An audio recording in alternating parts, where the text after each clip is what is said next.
Okay, got the TH400 all apart on the bench, ready to go back together with it. Everything's all cleaned up and ready to go. So this was the one that came in where there was no movement once installed, had no engagement no matter what you did on the column shifter. So turns out that the manual valve was not hooked up to the linkage. We tore down the rest of the transmission and saw a bunch of other things, a bunch of assembly errors and things not done that should have been. So when we go back together with it, we'll correct all those problems. And you can check out that disassembly video on the channel as well. The transmission's going into a 71 Camaro and behind a 396. It's pushing about 450 horsepower. So we're going to build the transmission to kind of handle those power levels. The car itself is going to be mostly a cruiser.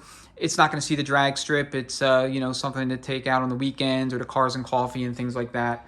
The driver's not interested in racing it or beating it up or anything. So we're going to build the trans, kind of to match that use case. So I'll go over part selection, talk a little bit about what we're going to be doing, and then we'll get into prepping the case and then ultimately installing bushings and going forward from there. So the converter we're going to be using is a 2500 stall. Again, nice middle of the road stall for something like this. And then parts wise, we got on the bench laid out from the front of the transmission to the back. So in other words, starting from right going left, all of our bolts and small parts, pan. Then we have the reassembled valve body, parking and shift linkage, low reverse servo, 1-2 accumulator assembly. And then from there, we have the remanufactured pump. We're going to be installing a Sonex valve kit in there as well. So moving on to the forward and direct drum, we're going to be installing Raybestos high energy frictions in both clutch packs. We're also going to be dual feeding the direct clutch internally, so you'll get to see the procedures and steps we have to take to make that work. This particular drum came out of a early TH400 from 65 to 69. They installed a 16 element sprag assemblies in these, so the inner race diameter is 3.159 inches. If you can get your hands on one of these drums, these are ideal for performance builds because they'll allow you to retro a 4L80E heavy-duty 34-element sprag assembly, and that's what we're going to do as well. The intermediate clutch is going to see a heavy-duty snap ring. The stock ring at these power levels is not, or at least it shouldn't be a problem, so if that's what you had to run, maybe you were having trouble getting clearance. If you're under 500 horsepower, the stock intermediate snap ring should be fine. However, if you get your hands on a heavy-duty one and the clearances work out, then that's what I would run. You can use snap rings from an A500 series Chrysler transmissions forward or direct drum. 93 thousandths is what's most popular. You can also run a center support snap ring from a 204R, or just simply acquire one in the aftermarket. I think Transgo makes them. There's a few other companies that have them. Gear train wise, we're going to install new bushings. And then we're also going to rollerize the rear of the case, so that involves the use of a later TH350 pump bearing and end plate shims, standard TH400 case bushing. We do this by deleting the Babbitt washer off of the rear ring gear, as well as the selective 3-tabbed steel washer in the back of the case.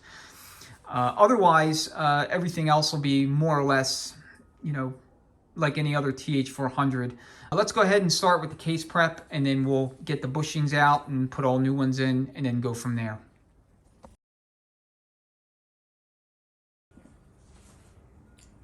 Okay, I'm going to talk through case prep.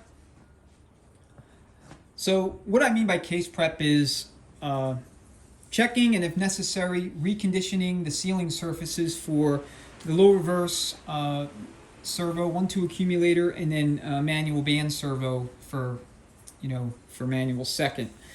Sometimes when these cases come in, you have some rough spots in here in each of these bores, and that could cause problems with the sealing rings, may cause them to hang up a little bit, or in some real bad cases, actually cut the sealing rings depending upon which kind of sealing rings you're using.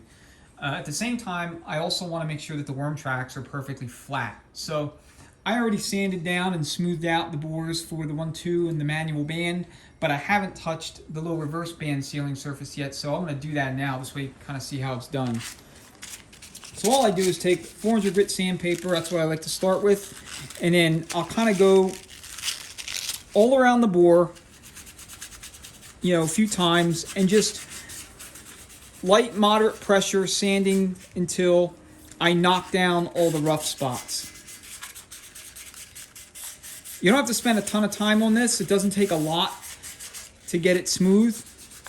You just want to make sure that when you run your finger across it, you can't feel anything. You can't feel anything, rough, or you don't want to feel your finger hanging up on any part of the sealing surface. It should be nice and smooth. So once I knocked everything down, I'll go in, follow it up with some 800 grit, and get it to that mirror smooth finish that every one of these boards should have.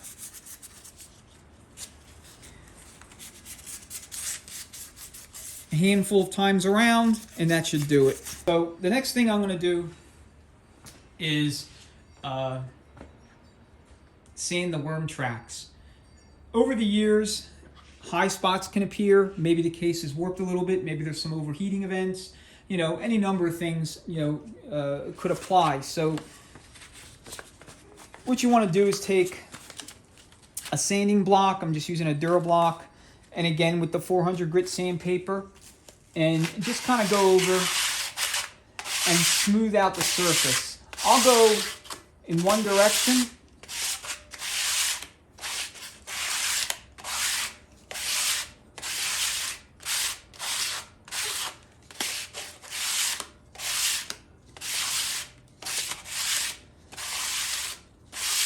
And again, it doesn't take a lot of effort to do this.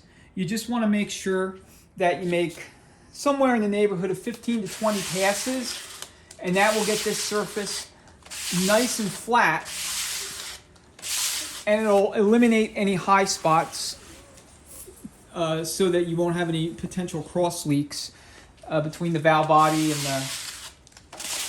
and the gaskets and the surface itself, separator plate, etc. As far as the pan rail is concerned, if you're going to paint the transmission like they did, I didn't paint this, this was already painted. You want to make sure that this is all masked off. So put tape all along the pan rail and then use an old pan or something. Or if you're going to paint your pan, just put it on there, use all the bolts, and this way you'll prevent overspray from getting into the case. I'm going to clean this off with a little brake cleaner, but all this part of the pan rail down here had overspray on it. These are things that you can do to prep for a rebuild. This could apply to any transmission, and particularly any transmission where you have what I call a closed case with worm tracks like this. Some of the Ford and Dodge transmissions, they have what I call an open case where the barrel of the case is exposed. You can see all the drums and bands and whatever.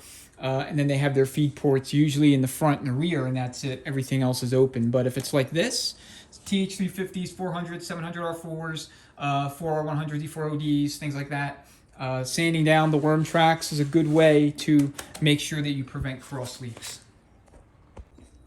And then once you're all done, just blow the case out with some shop air.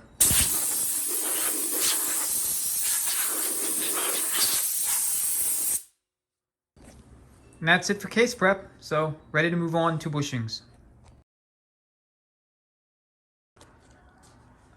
We have all the parts from the TH400 that take bushings here on the bench, and my preferred method from removing old bushings out of whatever parts that take them are using bushing pullers like this one.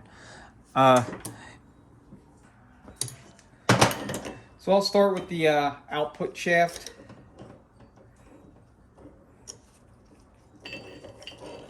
And then kind of work my way through the rest of it.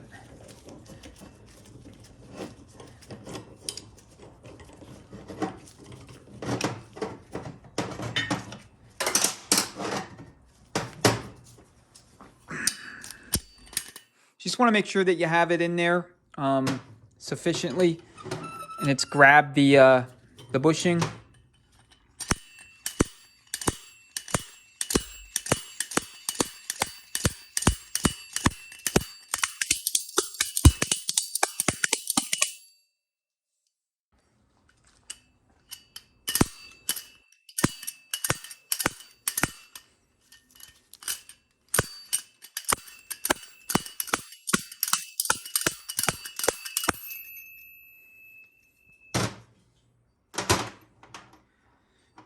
Okay, one down,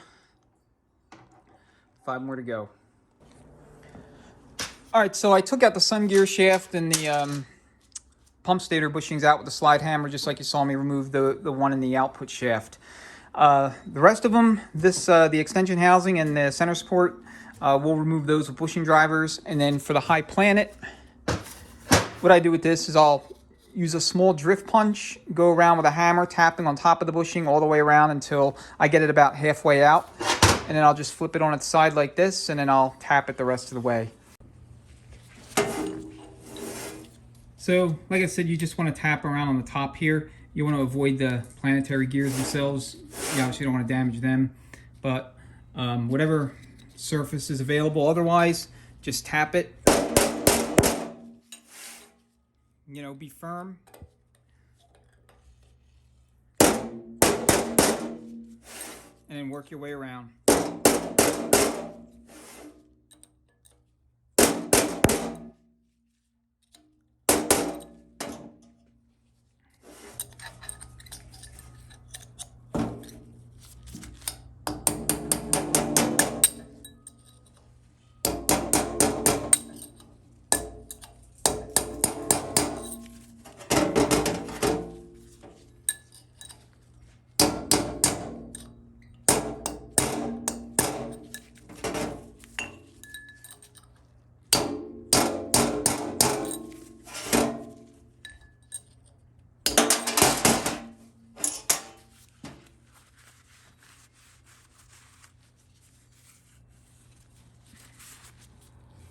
So when I check the surface, make sure that you didn't gouge anything up real bad. All right, so we're at the press. We have all the bushings removed except for the one in the center support, and I'll remove that here. So starting with the center support, we're going to use a special bushing driver. This is Kentmore J21465-6. And all I want to do is place it upside down like so. Drop the bushing driver in, and then press it out.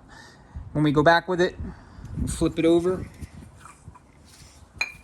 and then we'll just reinstall it from the top. We have to align the cutout in the bushing, as you can see there, with the little loophole.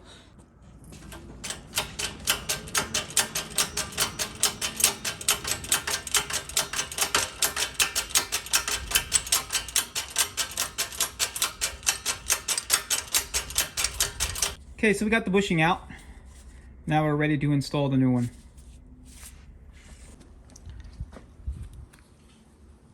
So we want to align the cutout in the bushing with the loophole in the center support, just like so. And then we're going to put it upright in the press and then drive it on in.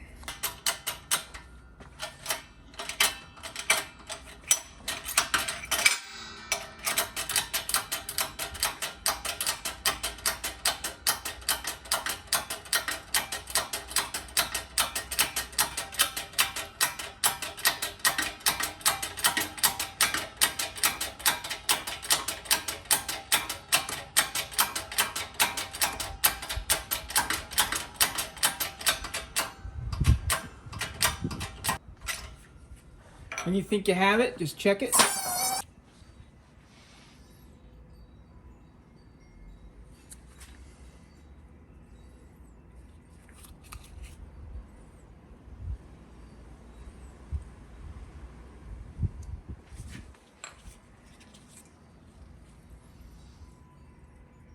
And that's what you want to see. Just place your sun gear shaft in and make sure it spins smooth, that there's, you know, nothing hanging up. And then you can kind of, you know, push and pull it toward and away from you. There should be a tiny little bit of play from side to side, but nothing really pronounced. All you're trying to do is have enough space so that lube can pass between the surface and the inside of the bushing.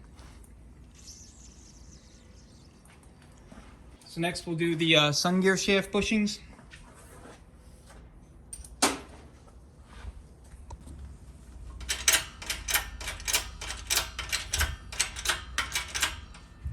So these you're going to seat until flush.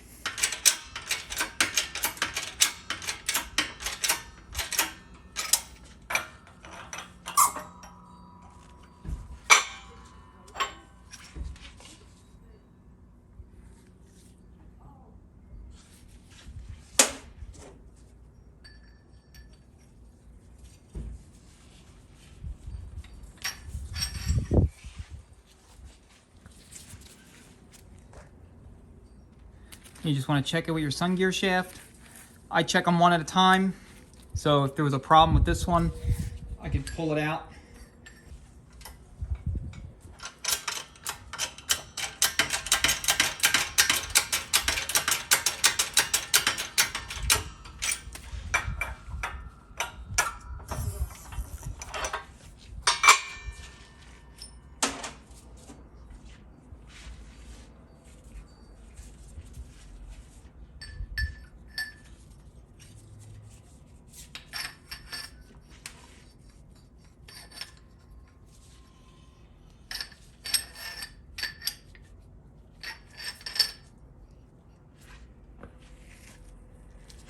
All right, so this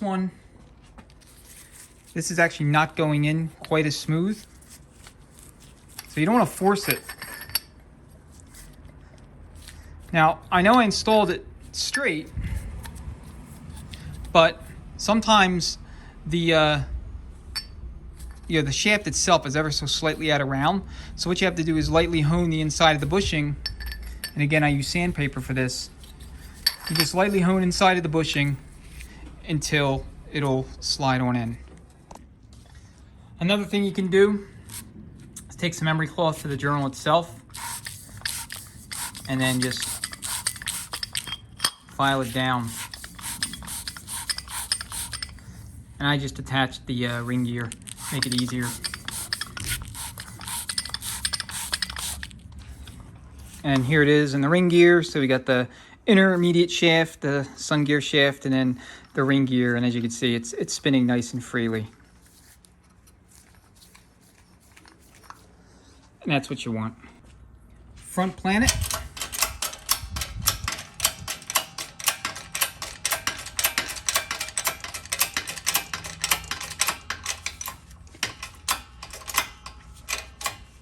And this one you're going to seat until it's flush.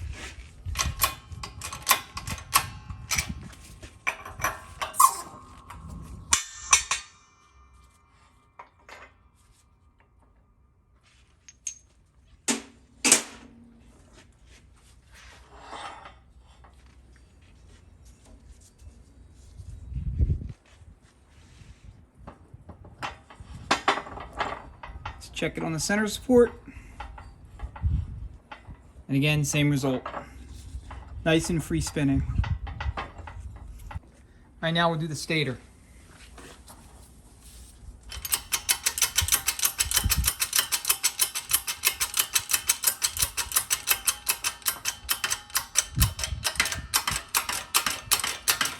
And this one's going to seat roughly 1/4 of an inch or so below the rim of the stator here.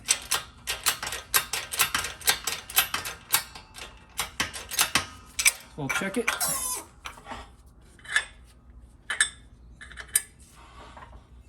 Got a little bit ways to go.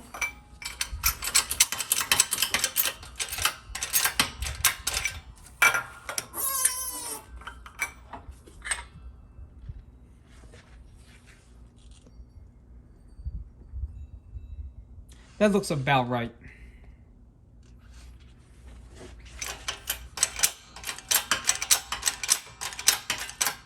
So the rear bushing you're going to seat about twice as deep as the front bushing.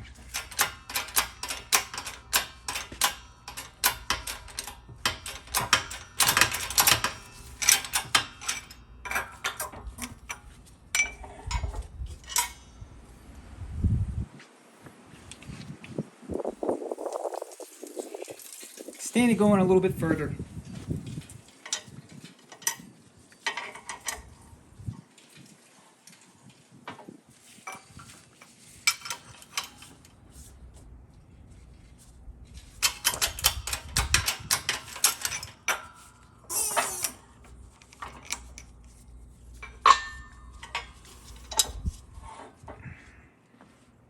Now that should be good. Check it.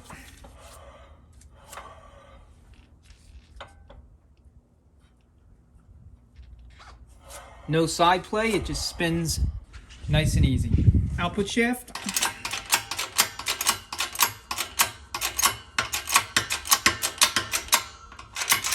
Okay, here's the output shaft. Just drop in the ring gear.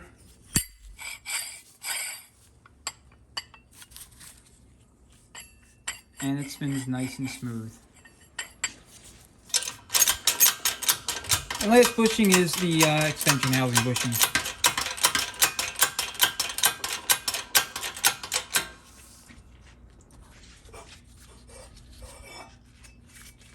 And you can check it with a yoke.